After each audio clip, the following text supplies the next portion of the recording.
Are you an evil conservative?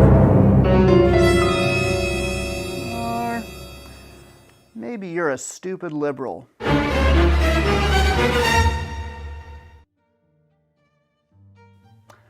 actually think it's very unlikely that you are particularly evil or particularly stupid, whether you find yourself on the political right or leaning more to the political left. In fact, I believe it's likely that most Americans are generally pretty intelligent and generally pretty not evil. However, that can be hard for many people to understand when they see their fellow citizens drawing such drastically different conclusions from theirs when they view many different political issues. In this video, we will use moral foundation theory to try to understand a little bit better how people could draw such drastically different conclusions about many issues that face our country today, and more than that, why they may view those who disagree with them as being either lacking in morals or intelligence.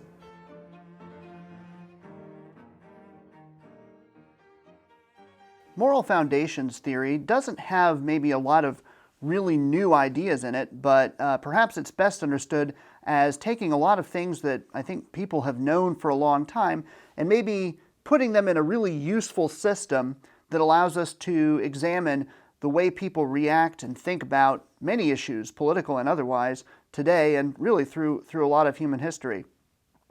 Moral foundations theory posits that humans are basically born with the sort of built-in capacity or structures to adopt different types of moral ideas, kind of the way humans are built with a hardwired capacity or propensity towards things like walking, using language, and many other things that are just sort of natural, normal, and like really important parts of basic human behavior in life. Similarly with morals, humans are in effect hardwired to be moral.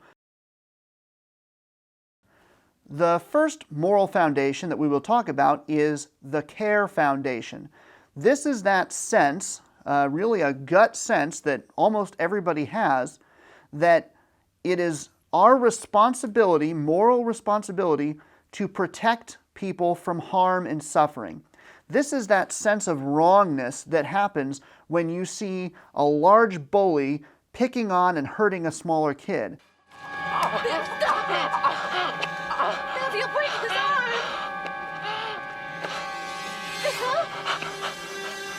This is the sense of revulsion we experience when we see an image of a big man clubbing a baby seal to death. This is the sense of dedication we have when we see children who need to be cared for, when we see suffering that we could maybe in some way relieve. This moral foundation is very important and, as you can imagine, serves a lot of really useful functions.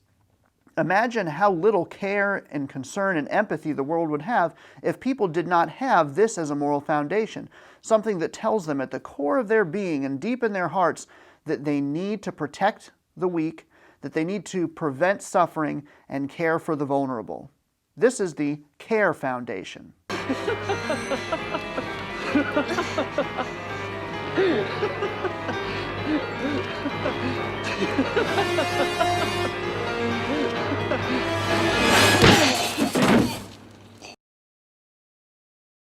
The next foundation is that of liberty. Liberty as opposed to oppression. This moral foundation was very strong with those who pursued the American Revolution. When you see people making statements like, "Give me liberty" or "Give me death," you're looking at a liberty foundation. Seems like every other movie Mel Gibson is in, he's portraying a character who will yell something about freedom. That they may take our lives, but they'll never take our freedom! And be willing to sacrifice a lot else for freedom, right? So a strong liberty foundation. This is the foundation that says it's wrong for oppressors to take away the rights, liberty, freedoms of people who they are oppressing. So people who are motivated strongly by this liberty foundation see freedom, especially for the individual, as a moral good and an important moral cause. Why should I trade one tyrant 3,000 miles away for 3,000 tyrants 1 mile away? The third foundation we will look at is the Fairness Foundation. This is the idea of fairness or proportionality. If you see somebody cheating or getting away with something unfairly, this foundation is going to be activated. You might feel anger or revulsion at somebody behaving in these sorts of ways. Hey, you cheat, Dr. Jones.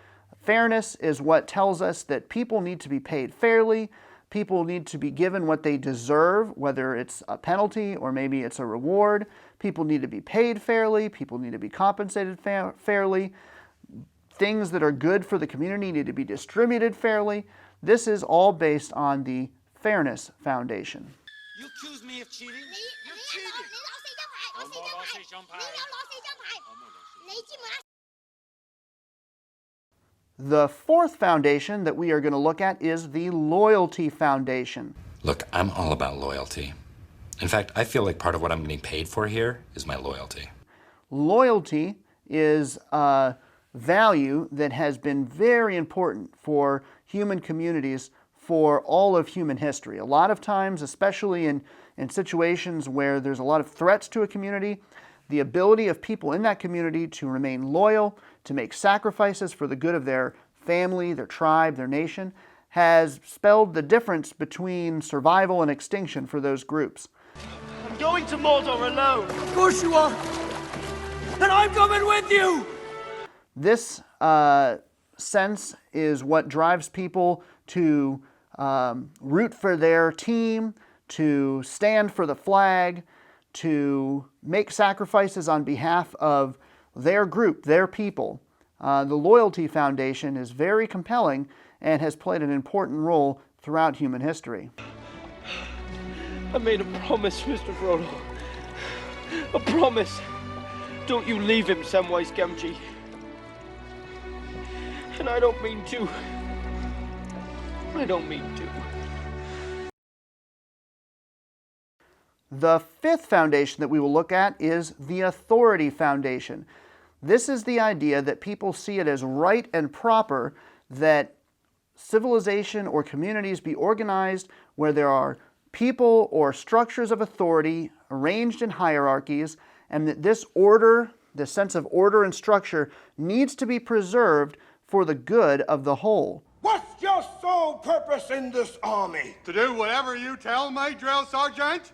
So in the military, there is a very strong sense of authority, and authority is not to be questioned. And of course, the sense there is if you start to see a breakdown in authority, you then invite chaos and a lot of damage to the group and the goals and values of the community at large. Again, authority has been a critical value that has allowed human communities and civilizations to have strength and stability through many thousands of years. That's the most outstanding answer I've ever heard. The last of our 6 moral foundations is that of sanctity or purity. This is the idea that there are certain things that are set apart as sacred, special, of higher value. This can be seen in terms of a religious sense that certain days, certain items are to be considered set apart or sanctified. In the sort of more purity side of this strongly comes into play with the question about what do you allow to go into your body or to come into contact with your body? What do you do with the human body? Especially, many traditions see the human body itself as being in some ways holy, certainly in the Judeo-Christian tradition. And this is what gives us the sense of maybe certain things being unclean to eat. This certainly is the basis for the moral sense of things being right and wrong, especially in terms of sexual ethics. You can't just treat your body like an object. You can't treat other people's bodies like an object. You get the sense even with how dead bodies are treated. You can't just treat it like a piece of meat. You have to treat it like something that is sacred and for which different purity rites or rituals are going to be required. So this is the sense of sanctity or purity, and this has had a lot of utility over the years, especially as it gives people a sense that some things can contaminate you. And certainly through most of human history, that's been a serious threat with different plagues and diseases. It really mattered sometimes. It was a life and death issue, what you came into contact with and what you allowed to come into your body. So the purity or sanctity moral foundation has been very compelling throughout human history.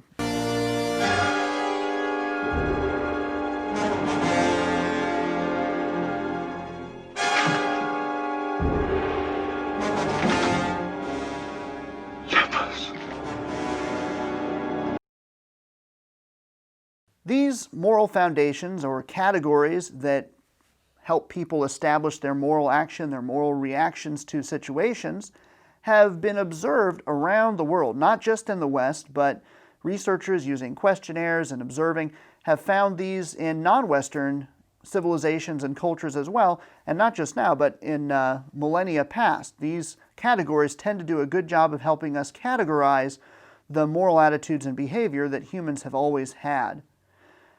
Now, these foundations are nice.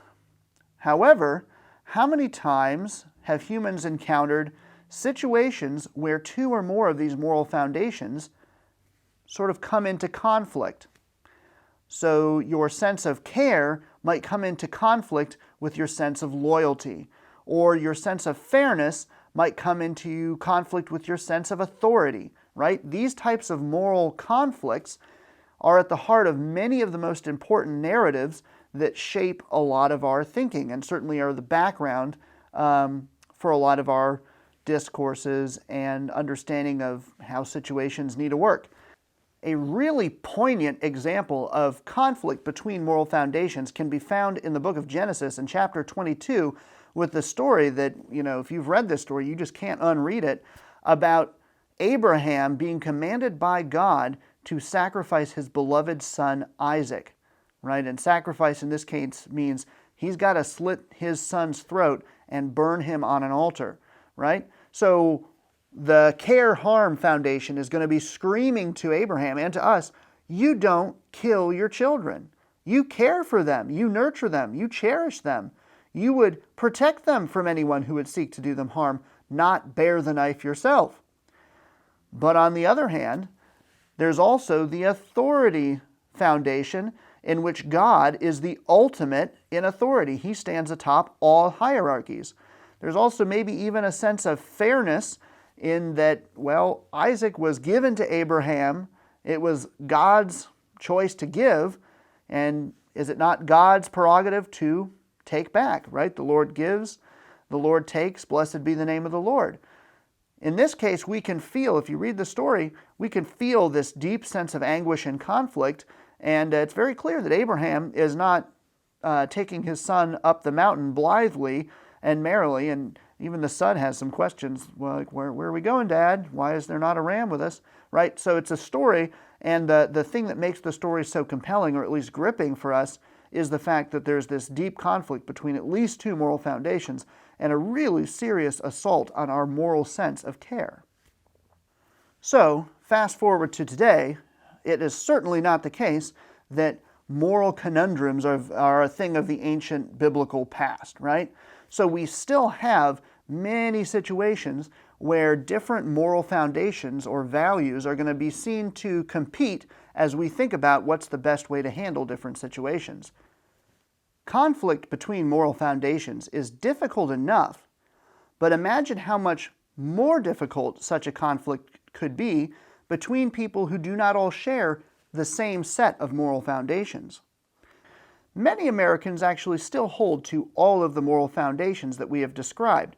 However, people who are in this context do have the potential to lose those last three moral foundations, especially the foundations of loyalty, authority, and purity.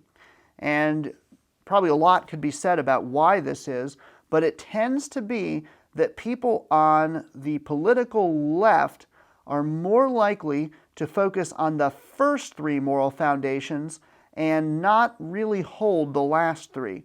People who tend to be on the political right are most likely going to still hold on to all of the moral foundations And there can be variations about which ones they hold a little bit more, a little bit less. For instance, if you are identifying more as a libertarian, guess which one is your favorite? Yeah, probably that Freedom Foundation. But general people who are culturally conservative for sure are holding on to all of the moral foundations. People who are more progressive or liberal tend to focus on the first three, especially on the very first one, the Care Foundation.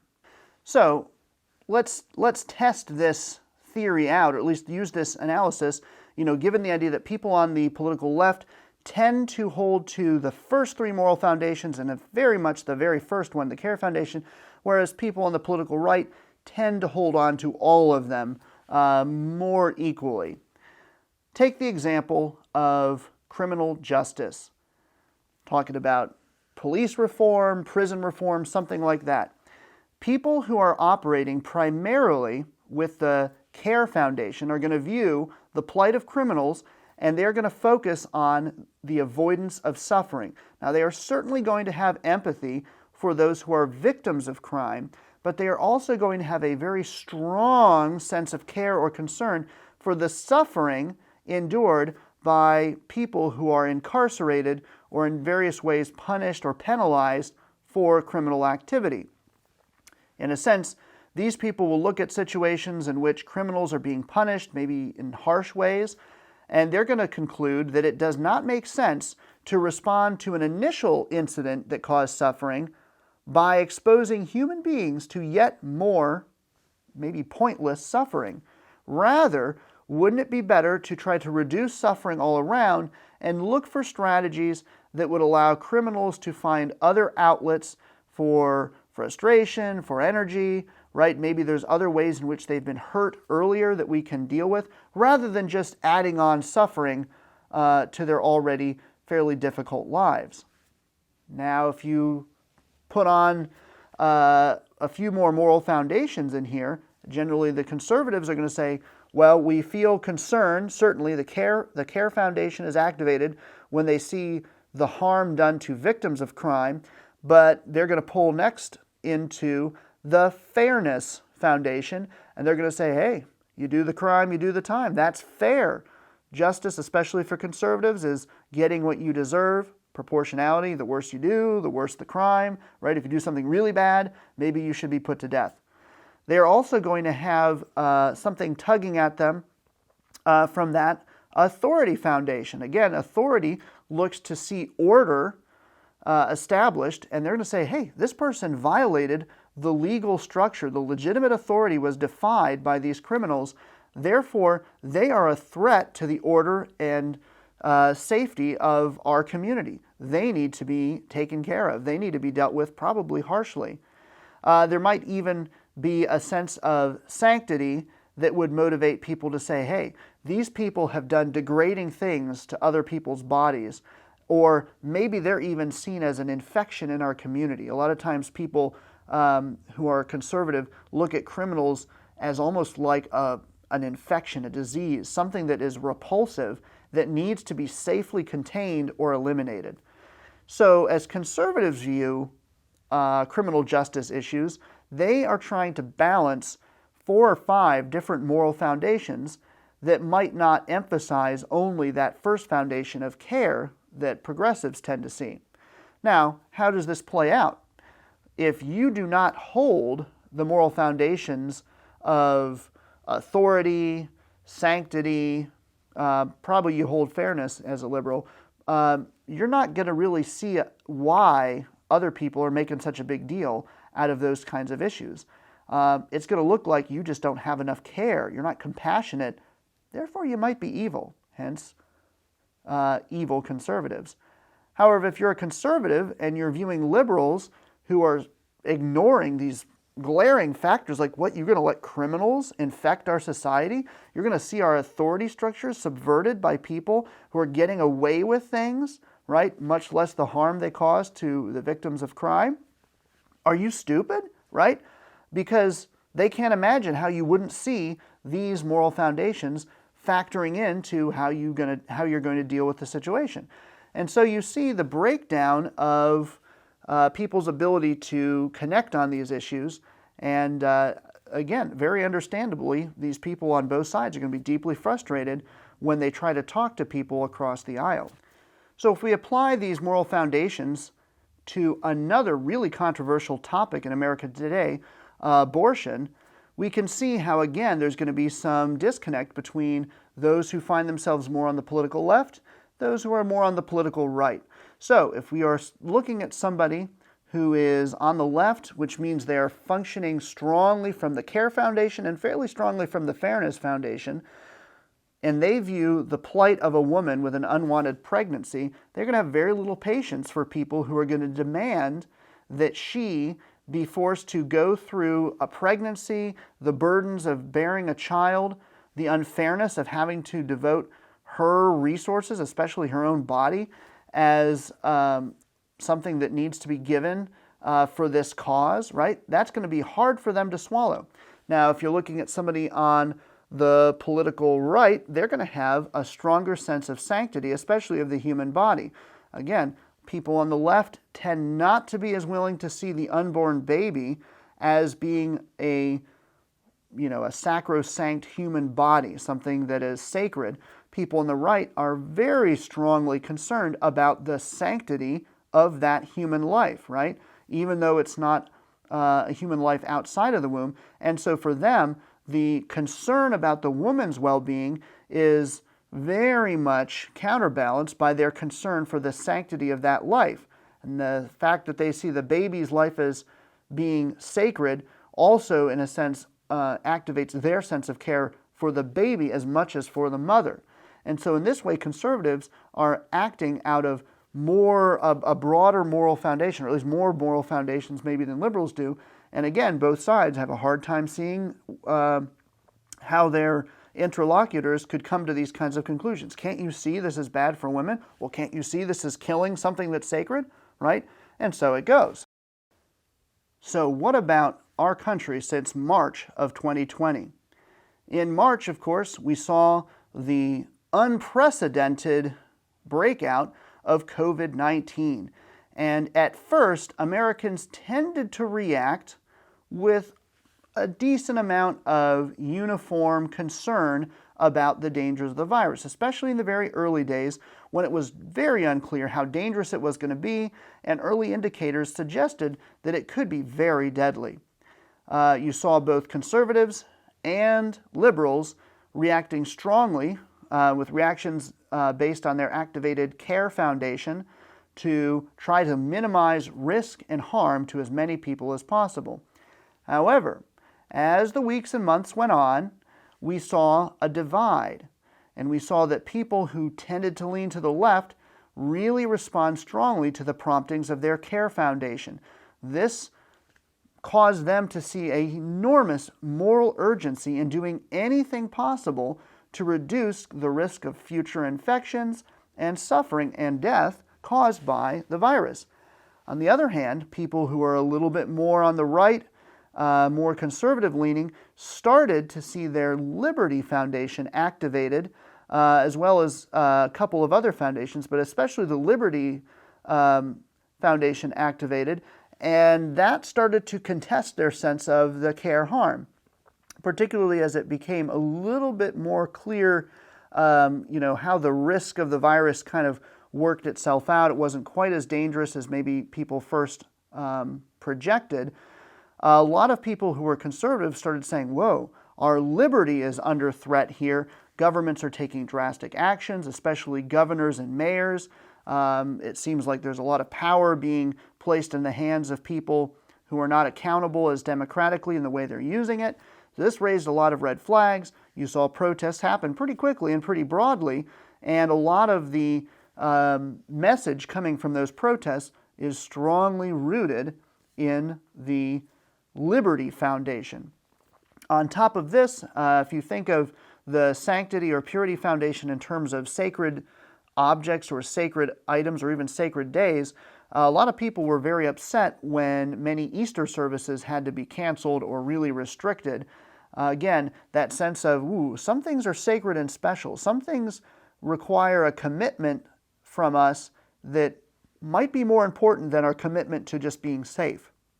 So when these foundations start to be balanced among conservatives, it tends to really frustrate liberals who see, well, why don't you care about grandma? Don't you know that lives might be put at risk, and that most important thing is to save lives, right? Speaking from the CARE Foundation, whereas people on the right are saying, well, what about freedom? What about sanctity? What about these other things that might have to be factored in, not just the CARE Foundation? As if the division caused by conservatives and liberals reacting differently in response to COVID wasn't bad enough, on top of that, racial unrest has emerged again as a seriously divisive issue in the United States, especially after the death of George Floyd. Again, we can see that early on, both sides did have some reactions based on that CARE Foundation. The concern about police brutality is very much based on this, and also the Fairness Foundation, which again, conservatives and liberals hold both CARE and fairness pretty strongly, right? It's not fair that people are treated differently because of race.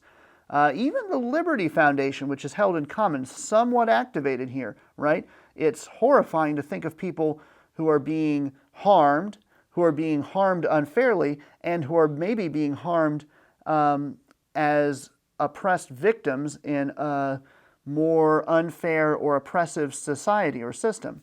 However, as the protests began to turn into riots, very quickly people who were more on the right saw some of their loyalty and authority foundations being activated as they saw people disrespecting national symbols, whether that was monuments, flags, people disrespecting flags by kneeling or these sorts of things, right? They said, well, wait a minute, you can't be disloyal to the nation, right? That's morally wrong.